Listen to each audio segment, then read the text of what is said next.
사도 신경으로 신앙 고백하겠습니다. 나는 전능하신 아버지 하나님 천지의 창조주를 믿습니다. 나는 그의 유일하신 아들 우리 주 예수 그리스도를 믿습니다.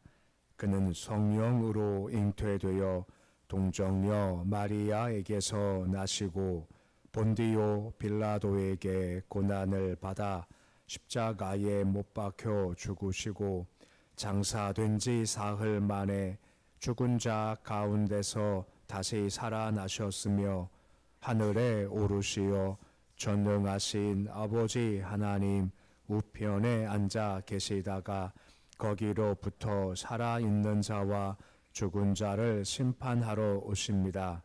나는 성령을 믿으며 거룩한 공교회와 성도의 교제와 죄를 용서받는 것과 몸의 부활과 영생을 믿습니다. 아멘.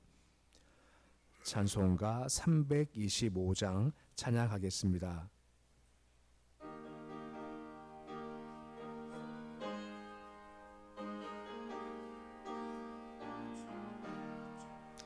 예수가 함께 계시니 시험이 오나 겁없네. 기쁨의 근원 되시는 예수를 위해 삽시다. 날마다 주를 섬기며 언제나 주를 기리고 그 사랑 안에 살면서 딴 길로 가지 맙시다. 이 세상 사는 동안에 주 이름 전파하면서 무한한 복락 주시는 예수를 위해 삽시다. 날마다 주를 섬기며 언제나 주를 기리고 그 사랑 안에 살면서 딴 길로 가지 맙시다. 이 세상 친구 없어도 예수는 나의 친구니 불의한 일을 버리고 예수를 위해 삽시다. 날마다 주를 섬기며 언제나 주를 기리고 그 사랑 안에 살면서 딴 길로 가지 맙시다. 주께서 심판하실 때 잘했다 칭찬하리니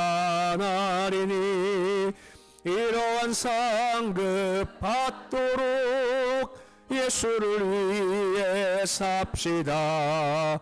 날마다 주를 섬기며 언제나 주를 기리고 그 사랑 안에 살면서 딴 길로 가지 맙시다.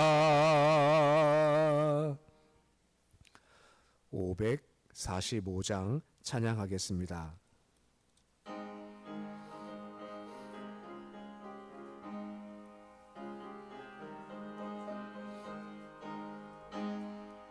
이 눈에 아무 증거 아니 배여도 믿음만을 가지고서 늘 걸으며 이 귀에 아무 소리 아니 들려도 하나님의 약속 위에 서리라. 걸어가세 믿음 위에 서서 나가세 굴심 버리고 걸어가세 믿음 위에 서서 눈과 귀에 아무 증거 없어도 이는이 보기에는 어떠하든지 이미 얻은 증거대로 늘 믿으며 이 맘에 의심 없이 살아갈 때에 우리 소원 주 안에서 이루리. 걸어가세 믿음 위에 서서 나가세 나가세 의심 버리고 걸어가가세 믿음 위에 서서 눈과 귀에 아무 증거 없어도 주님의 거룩함을 두고 맹세한 주 하나님 아버지는 참 미쁘다. 그 귀한 모든 약속 믿는 자에게 능치 못할 무슨 일이 있을까. 걸어가세 믿음 위에 서서 나가세 나가세 의심 버리고 걸어가세 믿음 위에 서서 눈과 귀에 아무 증거 없어도. 오늘 말씀은 요한계시록 1장 4절에서 8절까지의 말씀입니다. 요한계시록 1장 4절에서 8절까지의 말씀입니다. 요한계시록 1장 4절에서 8절까지의 말씀 우리 함께 봉독하겠습니다. 요한은 아시아에 있는 7 교회에 편지하노니 이제도 계시고 전에도 계셨고 장차 오실 이와 그의 보좌 앞에 있는 7 영과 또 충성된 증인으로 죽인 자들 가운데서 먼저 나시고 땅의 임금들의 머리가 되신 예수 그리스도로 말미암아 은혜와 평강이 너희에게 있기를 원하노라. 우리를 사랑하사 그의 피로 우리 죄에서 우리를 해방하시고 그의 아버지 하나님을 위하여 우리를 나라와 제상으로 삼으신 그에게 영광과 능력이 세세토록 있기를 원하노라. 아멘. 볼지어다 그가 구름을 타고 오시리라. 각 사람의 눈이 그를 보겠고 그를 찌른 자들도 볼 것이요 땅에 있는 모든 족속이 그로 말미암아 애곡하리니 그러하리라. 아멘. 주 하나님이 이르시되 나는 알파와 오메가라. 이제도 있었고 전에도 있었고 장차 올 자요 전능한 자라 하시더라. 아멘. 우리가 읽은 본문 말씀 가운데 4절과 5절은 우리가 앞에서 본 내용입니다. 앞에서 본 것은 하나님은 시작도 없고 끝도 없으신 분이시다 하게 우리가 이해할 대상도 아니고 분석할 대상도 아니고 오늘도 한 번 더 반복되겠지만 우리가 믿고 순종할 대상이다 라고 하는 겁니다. 그때 열매가 주어진다는 것을 보았고 또 한 가지는 예수 안에 은혜와 평강과 해방이 주어진다는 것이었습니다. 예수께서 화목제물로 죽으셔서 우리와 하나님과의 관계를 화평하게 화목하게 하셨고 관계 회복 가운데 우리가 예수의 보혈을 의지하면 그 속에서 우리가 평강을 누릴 수가 있고 눌림에서부터 자유를 경험할 수 있다라는 것이었습니다. 죽음에서 죄에서 율법에서 눌림에서 억압 상처에서부터 예수 보혈로 해방이 이루어진다는 것들을 우리가 4절과 5절 말씀을 통해서 보았습니다. 오늘은 같은 말씀 6절 말씀에서부터 시작이 되고 있습니다. 6절인데 6절 말씀 같이 읽어보시겠습니다. 그의 아버지 하나님을 위하여 우리를 나라와 제상으로 삼으신 그에게 영광과 능력이 세세토록 있기를 원하노라. 아멘 합니다. 그의 아버지 하나님을 위하여 라고 나오죠. 그 예수께서 행하신 것들이 무엇인가 어떤 의미를 가지는가를 보여주고 있는 겁니다. 그 예수께서 우리 가운데 구원하신 그런 근본 목적이 뭔지를 설명해 주고 있는 것입니다. 그 우리 위해서 죽으셨고 우리를 구원하신 목적 중 한 가지가 뭐냐, 바로 우리를 하나님을 섬기는 자로 되게 하시기 위해서라고 하는 것이고 이 일이 결국은 하나님의 영광을 돌리기 위한 거다라고 말씀을 해 주고 있으신 겁니다. 말씀하지만 하나님은 계획하신 분이시고 예수님은 성취하신 분이다라고 말씀을 드리죠. 곧 하나님의 계획이 성취됨이 예수란 말미암아 가능하게 됐다라고 하는 것이고 예수가 오셨고 죽으시고 부활 승천하시는 말미암아 계획이 완성되기 때문에 그것이 영광이 된 거다라고 언급을 해주고 있다라고 하는 겁니다. 동시에 우리가 여기 말씀 나오지만 은혜 받았다라는 것은 삶의 목적이 달라짐을 또한 표시해주고 있는 겁니다. 내가 은혜 받았어 라고 하는 것은 이전과 같은 삶이 아니라 새로운 삶으로 달라지는 건데 그것이 하나님의 영광을 위한 삶으로 달라진다는 겁니다. 보시면 나라와 제사장을 삼으셨다라고 하는 거죠. 예수 그리스도의 구속의 결과라고 하는 것입니다. 그러니까 예수의 죽으심은 단순히 우리를 해방시키셨다는 것에 끝나는 것이 아니라 하나님 백성으로 그 나라를 구현하기 위해서 사는 목적으로 달라진다라고 하는 것입니다. 우리가 많이 암송하는 말씀이지만 먼저 그 나라와 의를 구하라 라고 말씀하고 있지 않습니까? 그 삶이 삶의 목적에서부터 그 나라 의를 구하는 삶으로 달라진다라고 하는 겁니다. 주기도문에서 우리가 항상 고백하는 거지만 무엇입니까? 하늘에서와 같이 그의 뜻이 땅에서 이루어지기 원합니다. 그런 모습들을 삶에서부터 구원하는 삶으로 달라진다라고 하는 겁니다. 예수 믿기 전까지는 그냥 내가 삶을 사는 것이 목적이었지만 은혜 받고 난 이후에는 그 의가 뭔지, 그 나라가 뭔지, 그 뜻이 무엇인지가 궁금하고 알면 이것을 세우는 것으로 삶이 달라지기 시작한다라고 하는 겁니다. 이게 달라진 모습인 거죠. 로마서 5장 11절에 보시면 그래서 우리 삶의 존재를 다음처럼 설명해 주는 말씀이 이어지고 있습니다. 로마서 5장 11절인데 말씀 같이 읽어 보시겠습니다. 이와 같이 너희도 너희 자신을 죄에 대하여 하는 죽은 자요 그리스도 예수 안에서 하나님께 대하여 하는 사는 자로 여길지어다 라고 하죠. 우리가 죄에 대해서는 죽은 존재이고 대신 하나님께는 산 존재인 겁니다. 이게 무슨 의미겠습니까? 내가 죄에 대해 죽었다는 것은 죄 유혹이 와요. 죽었으니 반응하지 않는다라고 하는 겁니다. 반면 죽게 대해 산 존재이기 때문에 말씀이 오면 우리가 그에 대해서 반응을 해나가기 시작한다라고 하는 겁니다. 이것이 우리 삶의 달라진 부분이죠. 유혹이 와도 반응하지 않습니다. 하지만 말씀이 오면 반응한다라고 하는 겁니다. 이것을 로마서 5장 13절 말씀 보시면 다음처럼 설명해 주는 말씀이 이어지고 있는 겁니다. 두 가지 무기가 있다고 하죠. 불의의 무기, 또 한 가지가 의의 무기라고 하지 않습니까? 우리는 죄에 대한 죽은 존재이기에 더 이상 불의의 무기가 아니라는 겁니다. 대신 죽게 된 산 존재이기 때문에 그 영광 위에 살아가는 의의 무기가 되었다라고 하는 겁니다. 이것이 우리를 구속하신 주의 목적이다라고 하는 겁니다. 나라와 의를 구한다는 것, 이것이 삶의 모습에서부터 세워져야 한다라고 말씀해주고 있는 겁니다. 그리고 7절 말씀 보시면 장차 오실 예수의 모습을 설명하는 말씀으로 말씀이 이어지고 있습니다. 우리 7절인데 말씀 같이 읽어 보시겠습니다. 볼지어다 그가 구름을 타고 오시리라. 각사의 눈이 그를 보겠고 그를 찌른 자도 볼 것이요 땅에는 모든 족속이 그로 말미암아 애곡하리니 그러하리라. 아멘 하죠. 구름을 타고 오시겠다라고 하는 겁니다. 두 가지 의미가 있을 수 있습니다. 한 가지는 구름 뭐냐면은 구름은 하나님께서 임재하실 때 나타나는 현상 중 한 가지이죠. 이것은 자연적인 구름이다기보다는 하나님의 영광을 보여준 하나의 현상이다라고 볼 수가 있는 겁니다. 모세가 성막을 지었죠. 근데 모세가 감히 못 들어갑니다. 왜 그렇습니까? 영광이 구름과 같이 임했기 때문에 못 들어갔다라고 하는 겁니다. 그러니까 자연적인 구름이라기보다는 어떤 현상같이 보이는 구름일 수도 있죠. 하지만 또 한 가지 기억할 것은 예수께서 승천하실 때 구름 가운데서 가려졌지 않습니까?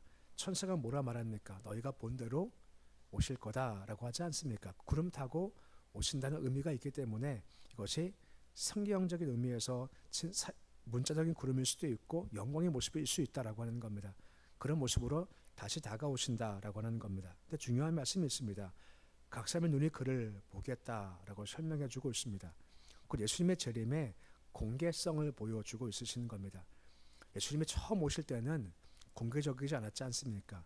그러니까 몇 명만 알았죠. 천사가 알았고 그 직접 본 사람들은 목자와 또 동방 박사들이 가서 경배한 것밖에는 사람들이 잘 몰랐던 겁니다. 하지만 장차 재림하실 때는 그렇지가 않다는 겁니다. 말씀 보지만 각 사람이 그를 다 볼 거다라고 하는 겁니다. 이게 참 신비한 거죠. 우리 시차가 있지 않습니까? 한국은 지금 밤이지만 정반대 남미는 낮이겠죠. 그건 달라요. 여기 선생이 벌어지지만 그쪽은 아직까지 아니지 않습니까? 예수의 오심은 그렇지가 않다는 겁니다. 예수께 오실 때 다 본다는 겁니다. 우리도 보고 미국에서도 보고 남미에서도 보고 전 세계가 다 볼게 내려오신다라고 말씀해주고 있는 겁니다. 참 신비한 거죠. 근데 이것이 왜 중요한가라고 하면 예수께서 말씀하실 때 그리스도가 광야에 있다 나가지 말고 골방에 있다 해도 믿지 마라 말씀하시는 거죠. 왜 그렇죠? 다시 오실 때는 다 보게 오신다라고 하는 겁니다. 이만희가 재림주라고 하죠. 근데 재림주가 임할 때 보셨습니까? 못 보셨습니까? 이만희가 오는 거 보셨어요? 못 보셨어요? 아니, 못 봤죠. 그 가짜라는 겁니다. 너무 단순한 거지만 내가 뭐 예수는 한 사람 많습니다만 가짜인 이유 중에 한 가지가 뭐냐면 다시 오실 때는 어떻게 한다고요? 다 보게 임하신다는 겁니다. 근데 어떤 세상에 지금 재림주가 다 보게 임했나요? 이것이 아니기에 전부 다 가짜라는 것을 지금 설명해 주고 있다라고 하는 겁니다. 그리고 그를 찌른 자들도 그를 볼 거다라고 말씀해 주고 있죠. 십자가 위에서 예수를 찌른 로마 병정이 하나 있지 않습니까? 근데 여기 보시면 찌른 자들이라고 해서 복수형을 쓰고 있습니다. 찌른 자는 군사 한 명이지만 왜 복수형일까요? 이것은 찌른 자가 있지만 찌르기 한 로마의 힘이 있고 유대의 힘이 있기 때문에 전부 다 통칭해서 찌른 자들이라고 지금 설명해주고 있다라고 하는 겁니다. 나중에는 주의 제자를 핍박한 사람들도 주를 찌른 자란 점에서 그들은 다수라고 이야기하고 있는 겁니다. 근데 그들이 애곡한답니다. 예수 오실 때. 왜 애곡할까요? 그 이유가 무엇일까요? 그 이유는 예수 믿지 못함에 대한 안타까움이 아니라 그 마음이 강팍한 겁니다. 군대 귀신 들린 자 있지 않습니까? 그가 그 앞에서 예수 앞에서 벌벌 떨죠. 무서워하고 두려워합니다. 그 예수가 누군지 알기 때문에 두려워해요. 근데 두려워하지만 믿습니까? 안 믿습니까? 믿지 않습니다. 무릎 꿇지 않습니다. 끝까지 저항과 끝까지 발악을 하죠. 지금 그런 모습이다라고 하는 겁니다. 예수가 오셨습니다만 예수가 누군지 알지만 심판받을 줄 알지만 하지만 믿지 않고 그냥 다가올 재앙만 두려워하는 슬픔과 애통이 바로 그들의 마음이다라고 하는 겁니다. 여기서 차이가 있지 않습니까? 왜 끝까지 저항할까요?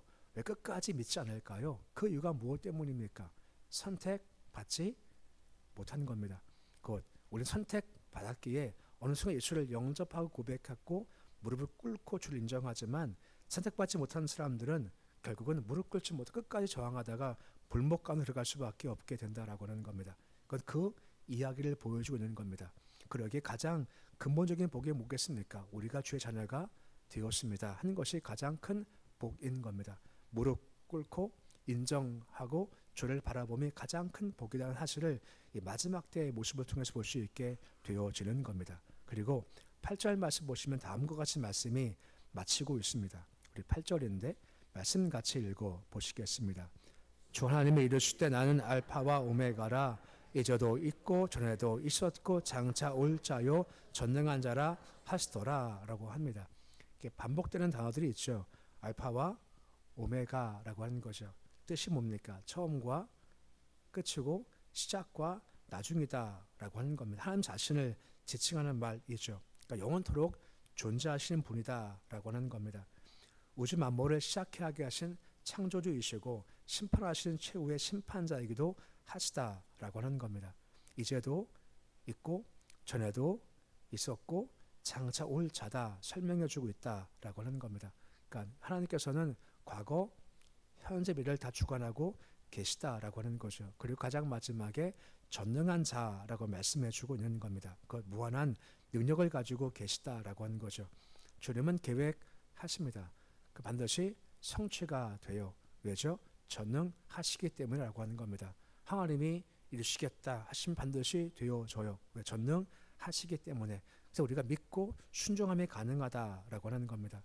과거, 현재, 미래 다 주의 손 아래, 권능 아래 있다는 겁니다. 이것이 우리의 든든함이다라고 말씀해주고 있다라고 하는 겁니다. 왜? 주께서 주권하시기 때문에 우리가 그것을 믿고 나갈 수 있는 모습이 될 수가 있다라고 하는 겁니다.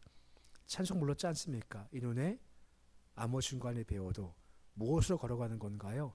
오직 믿음으로 걸어간다라고 하는 겁니다. 그 믿음의 대상이 하나님이신데 뭐라 말씀하십니까? 전에도 이제도 있고 전에도 있었고 장차 오실 분, 과거 현재 미래가 다 주께 속했고 그분이 말씀하시면 되어지기 때문에 그분 믿고 나가는 것이 필요한 자세다라고 말씀해주고 있는 겁니다. 말씀을 정리해 볼까요? 은혜 받았다는 것이 뭐겠습니까? 삶의 목적이 달라지는 겁니다. 제상 삼아 주셨다면 이제부터는 그 나라와 의를 구하는 것이 마땅한 모습이다 라고 하는 것이고, 죄에 대해 반응하지 않고 말씀에 반응하고 우리가 불의 무기가 아니라 의의 무기가 되어서 나아가는 것이 필요한 모습이다라고 하는 겁니다. 물론 쉽지는 않습니다. 그래서 믿음이 필요하죠. 믿음이 무엇입니까? 과거, 현재, 미래 다 주의 권능의 손 아래 있다라고 하는 겁니다. 주가 주관해 주신다는 겁니다. 그래 믿고 나아간다라는 겁니다. 오직 믿음으로 갈 때 주께서 그런 삶을 이루어 주신다라고 하는 것입니다. 그래서 말씀을 기억하셔서 아무 증거안이 뵙지만 믿음으로 걸어가셔서 우리 삶의 목적이 땅에 있지 않고 오직 하늘나라 뜻이 이루어지기 원합니다 하는 삶의 목적으로 변화되고 장차 오실 그 주님을 기쁨으로 맞이하는 모습이 되실 수 있으시기를 우리 주 이름으로 축원해 드립니다. 기도하겠습니다. 아버지 하나님, 장차 주께서 오신다라고 합니다.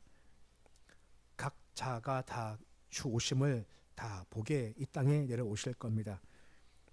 그때를 대비하기 위해서 이 세상에서 주가 택한 사람들을 구원해 주셨고, 세상 살아갈 때 세상 바라보지 않고 죄에 대해 반응하지 않으며 의에 대해 말씀에 대해서 반응하는 말미암아 나라와 의를 구하라는 삶을 선택해 주셨습니다. 여기 모인 우리가 택함받은 자가 되어서 예수를 주로 고백하고 그 땅 바라보며 삶의 목적이 달라지게 하신 것 참 감사를 드립니다.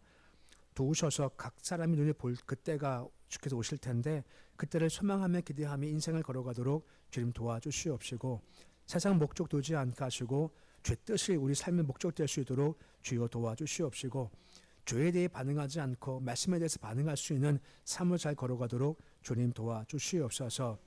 주가 우리의 버팀목 되십니다. 과거, 현재, 미래 다 주의 손 아래에 있습니다. 우리와 함께 하시는 주님을 우리가 힘있게 바라보고 의지하게 해주시옵시고, 주님 안에 거하는 말미암아 든든한 믿음으로 인생길을 잘 걸어가도록 주여 도와주옵소서. 의심하지 않게 해 주시고 믿음으로 간구하게 하시고 믿음으로 걸어가서 허락하신 열매를 거두고 하나님 나라를 구할 수 있는 삶 될 수 있도록 주께서 도와주시옵소서. 오늘 새벽을 주심을 참 감사를 드립니다. 새벽에 주를 배울 때마다 우리가 점점점 더 주께 향하는 모습이 되어지길 소망합니다. 특별히 사순절을 보내고 있습니다. 십자가의 높이와 깊이와 넓이를 더욱더 우리가 알아가는 사순절이 되어지기를 소망합니다.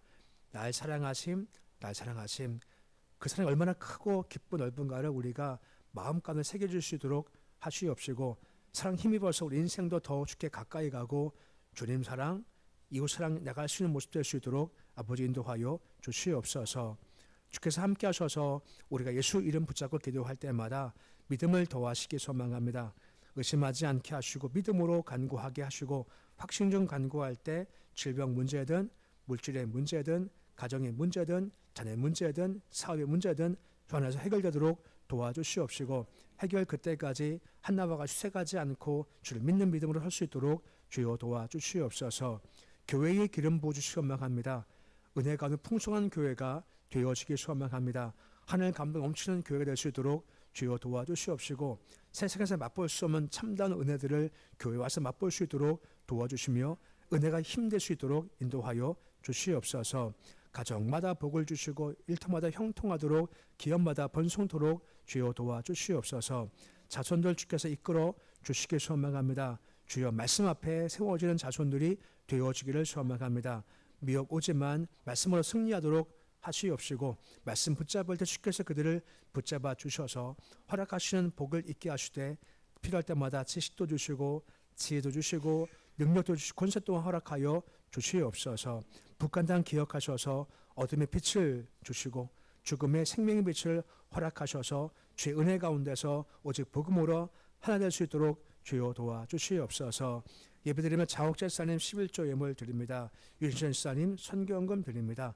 손길의 복을 도와셔서 주를 바라보는 그 중심 마음을 시켜서 기쁘게 받아주시옵시고, 가정이 복되고 그 영혼이 잘 되도록 도와주시옵시고, 일터 가운데 함께 하셔서 일이 넘칠 수 있도록 인도하여 주시옵소서. 오늘 주님은 하루가 시작되었습니다. 하루 언제 쉽게 맡기는 하루가 되어지길 소망합니다. 한 걸음 한 걸음 주와 함께 걷는 날이 되어지길 소망하며, 주와 함께 걷기에 오늘 하루도 시험 열지 않게 하시고 유혹 빠져가지 않게 하시고 오직 말씀과 찬양으로 감사로 승리할 수 있도록 인도해 주시옵소서. 예수님의 이름으로 기도드립니다. 아멘. 하늘에 계신 우리 아버지, 아버지 이름을 거룩하게 하시며 아버지의 나라가 오게 하시며 아버지의 뜻이 하늘에서와 같이 땅에서도 이루어지게 하소서. 오늘 우리에게 일용할 양식을 주시고 우리가 우리에게 잘못한 사람을 용서하여 준 것 같이 우리 죄를 용서하여 주시고 우리 시험에 빠지지 않게 하시고 악에서 구하소서. 나라와 권능과 영광이 영원히